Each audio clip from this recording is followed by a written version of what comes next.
Personal naman na bumisita si Pangulong Bongbong Marcos sa Walang Gutom Kitchen ng DFWD sa Pasay City kung saan siya mismo ang nagserbisyo ng pagkain at nakisalo sa mga benepisyaryo. Layunin umano ng proyekto na labanan ang involuntary hunger sa pamamagitan ng Community Food Bank at Soup Kitchen na naglilingkod sa humigit kumulang 600 katao araw-araw.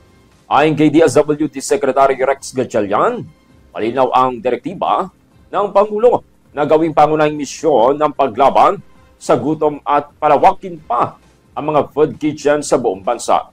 Samantala, ang Pasay branch ang kauna-unahan sa bansa kung saan si First Lady Liza Araneta Marcos pa ang unang volunteer. Simula ng ilunsad, mahigit 108,000 na individual at halos 153,000 na pagkain naman ang naipamahagi ng programa.